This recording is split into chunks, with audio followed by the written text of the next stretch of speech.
आप सभी का स्वागत है।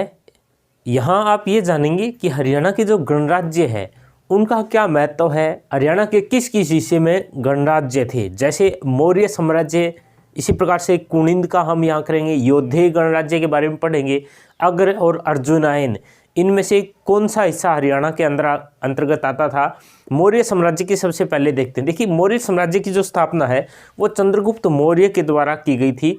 सिकंदर ने जब शासन किया उसके बाद में चंद्रगुप्त मौर्य आए थे। सिकंदर के समय में सिकंदर ने तभी आक्रमण किया था चंद्रगुप्त मौर्य के समय। लगभग 23 वर्ष तक इन्होंने शासन किया था, 324 ईसा पूर्व से लेकर के 301 ईसा पूर्व तक।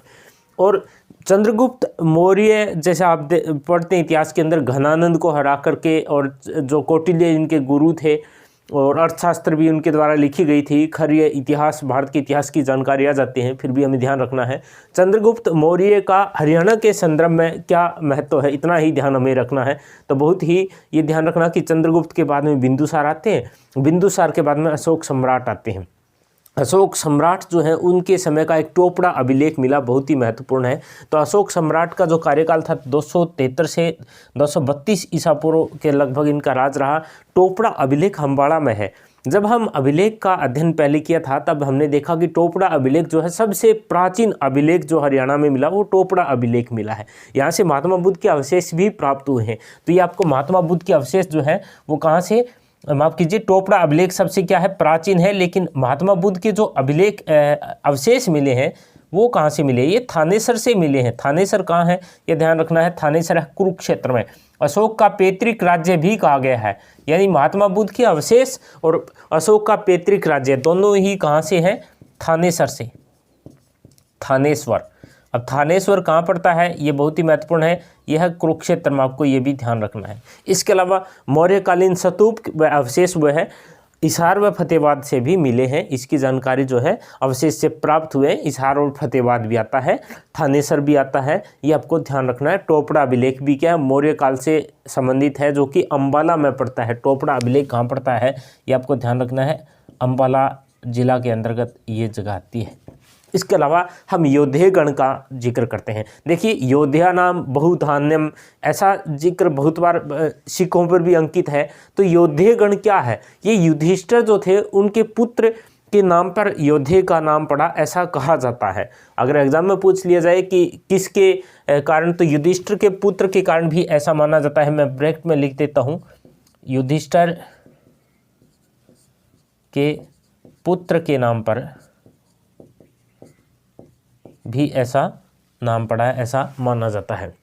युधिष्ठिर जो आपको पता है पांडवों के 5 भाई थे। यदि महाभारत से संबंधित वीडियो नहीं देखी तो डिस्क्रिप्शन में लिंक मिल जाएगा। काफ़ी डिटेल में 20-22 मिनट की वीडियो थी जिसमें हरियाणा जीके से संबंधित लगभग सभी टॉपिक आपके कंप्लीट करवाए हैं, बहुत ही अच्छी तरीके से स्टेप बाय स्टेप। यदि आपने एक बार वो 20-22 मिनट की वीडियो देख ली तो आपका कोई कन्फ्यूजन नहीं रहेगा हरियाणा जीके के संबंध में, महाभारत से संबंधित जो तथ्य पूछे जाते हैं।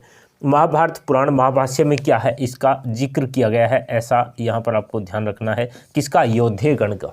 मुख्य केंद्र हरियाणा है योद्धे गण का, क्योंकि महाभारत का युद्ध कहाँ हुआ था, कुरुक्षेत्र में। और योद्धे किससे निकला, युधिष्ठिर के पुत्र के नाम पर। यह कोई ऑथेंटिक विश्वसनीय एक ही तर्क है ऐसा नहीं है, बहुत सारे इसके संबंध में तर्क मिल जाते हैं। कनिंघम जो थे अंग्रेज थे, इन्होंने क्या सिक्कों वगैरह की खुदाई की थी, क्योंकि ये शौकीन तो होते ही थे उस समय अपने एक्स्ट्रा टाइम में। तो ये सिक्के वगैरह जो है कनिंघम को मिले, सोनीपत से इसके सिक्के मिले, रोजर्स को हांसी और खरखोदा से सिक्के मिले थे। किसके, इस योद्धे गण के काल के। हरियाणा पुरातत्व संग्रहालय में ये सिक्के जमा हैं। और हरियाणा पुरातत्व संग्रहालय कहाँ, ये आपको ध्यान रखना है, झज्जर के अंदर है। योद्धा नाम बहुधान्यक यानी मुद्रा के ऊपर ऐसा अंकित है। सिरसा क्या है, राजधानी थी, लेकिन सिरसा के साथ में 2 नाम और भी आते हैं। देखिए, प्रकृतानाक नगर यानी औरंगाबाद जो भिवानी जिला के अंदर पड़ता है, और एक है बामला, ये क्या थी, उस समय मुख्य नगर थे, यानी मुख्य रूप से ये केंद्र थे, या ऐसा भी कहा जाता है कि संभवतः ये कभी राजधानी रही हो उस समय, यानी मुख्य रूप से ये नाम आता है। एक सिरसा को भी क्या है, योद्धे गण की राजधानी बताया जाता है। कनिष्क और हुविस्क जो है वो उस समय के उस समकालीन राजा थे। अब देखिए, कुषाण और योद्धे के आपस में युद्ध लड़ते। कुषाण क्या है, बाहर से आक्रमण करने वाली एक प्रजाति थी। अब कुषाणों के साथ में योद्धे लड़ते हैं। योद्धे से कौन लड़ता है, एक नाम आता है जिनका नाम है वासुदेव। और वासुदेव ने योद्धाओं की तरफ से लड़ाई लड़ी थी, ये आपको ध्यान रखना है। समुद्रगुप्त ने बाद में क्या किया, योद्धाओं को हरा दिया। जो गुप्त वंश के शासक थे समुद्रगुप्त ने योद्धाओं को हराया। और योद्धकालीन खांचे जो हैं वो कहाँ से मिले, खोखरा खोट से। खोखरा खोट कहाँ, ये आपको ध्यान रखना है, रोहतक के अंदर एक जगह है खोखरा खोट, रोहतक के पास ही है, नगर निगम में ये जगह आती है। तो खोखरा खोट से युद्धकालीन सांचे मिले, यानी टकसाल जो होती थी, मुद्राओं को सांचा जो किया जाता जिसमें ढाली जाती थी, वो सांचे जहाँ मिले हैं वो खोखरा खोट से। अब देखिए अग्रगण, अब अग्रोहा जो नाम है वो अग्रगण के आधार पर ही रखा गया ऐसा माना जाता है। और जो महाराजा अग्रसेन थे वो उस समय के प्रमुख राजा थे। अग्रसेन ने संभवतः यदि मैं ठीक हूँ तो महाभारत के युद्ध में भी भाग लिया था।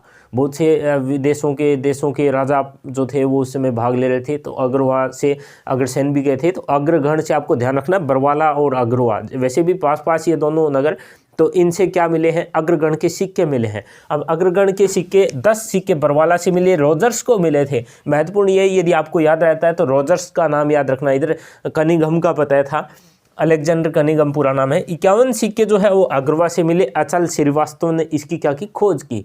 अष्टाध्यायी 5वीं सदी ईसा पूर्व, अष्टाध्यायी जो है महर्षि पाणिनि की लिखी गई, उसमें अग्रगण का जिक्र है। लेकिन ईसा अभी जो वर्ष चल रहा है, यानी ईसा मसीह के जन्म से 500 साल पहले, यानी 5वीं सदी पहले इसका क्या था, उद्भव था, ये राज में था।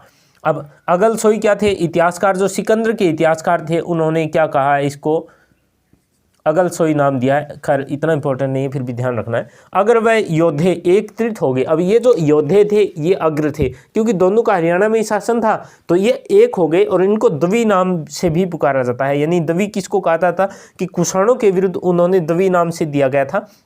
अब ये महत्वपूर्ण ये है कि अग्रगण हरियाणा में कौन से हिस्से में थे, तो अम्बाड़ा का जो ऊपरी हिस्सा था, यानी अम्बाड़ा का ऊपरी हिस्सा ही अग्रगण के अंतर्गत राज्य आता था। ये बहुत ही महत्वपूर्ण है। इसके अलावा अर्जुनायन गण के बारे में सिर्फ इतना ही ध्यान रखना है, ये महेंद्रगढ़ जिले के अंदर आता था, बाकी इसका राजस्थान में हिस्सा था, यानी हरियाणा का दक्षिणी हिस्सा जो है वो ही अर्जुनायन गणराज्य के अंतर्गत आता था। और डॉक्टर जायसवाल ने इसको 200 ईसा पूर्व की शताब्दी माना है, यानी ये अगर उससे पहले थे, लेकिन ये 200 ईसा पूर्व उसके बाद में अर्जुनायन गणराज्य आता है। और महेंद्रगढ़ यानी दक्षिणी हरियाणा का कुषाणों के विरुद्ध युद्ध किया था। और योद्धे और कुणिंद, यानी योद्धे और कुणिंद दोनों के साथ में कौन मिल गए, अर्जुनायन मिल गया, इसलिए इसको त्रि नाम दिया था। त्रि का संस्कृत शब्द होता है जिसका अर्थ है 3, यानी इन तीनों के साथ मिलकर के इन्होंने क्या किया था, कुषाणों के विरुद्ध युद्ध किया था। तो अग्र गण के साथ में हमने यहाँ पर अर्जुनायन और कुणिंद, इसके साथ में योद्धे और मौर्य साम्राज्य के बारे में पढ़ा।